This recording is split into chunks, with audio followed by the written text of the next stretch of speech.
So like, I just think there's no need to complicate this. I think have a goal, but behind that goal there needs to be a reason. With the reason will come an emotion, and then emotion will get you to the place where you can actually achieve that goal. So that's why I think training for performance or to actually achieve something, rather than trying to stay away from a certain weight or trying to get to a certain weight, puts far more focus on your training. So refocus your fitness. And what was your reason, and how did it become an emotion? So, very long story.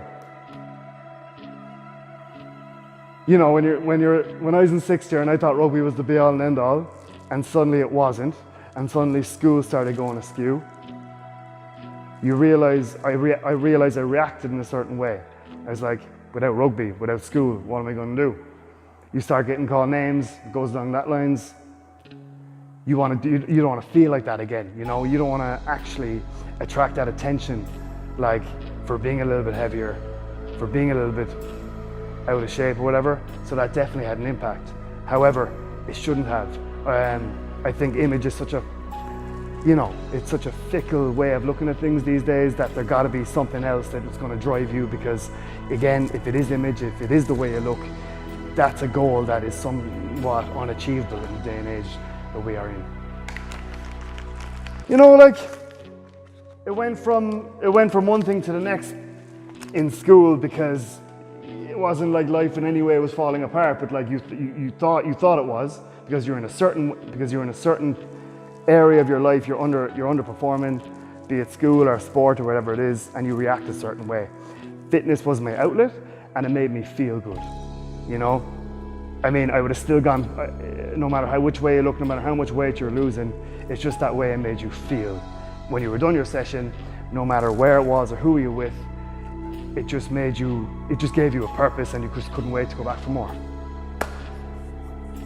And how did you start? It was the very first day. My first day was, I realized, I went for, yeah, that was horrendous. I went for a run, I left my gaff. I remember telling my mother I was going for a run, off I went, I was back within 10 minutes with a migraine, because after 5 minutes, that was the result. And that opened my eyes massively, like, you know, especially when you're a person who actually thought you were fit enough to get through a game, you just kind of like just realize, like, oh, what have I been doing? But it was a great eye opener, you know? I wouldn't change a thing. What is, like, from when you started fitness to where you are now? Good question. It's changed, man. I just got addicted to the feeling that training gave me, which has its ups and downs. You know, all those workouts or whatever, you're searching for a high, you're looking for a high to feel better, trying to escape, I suppose.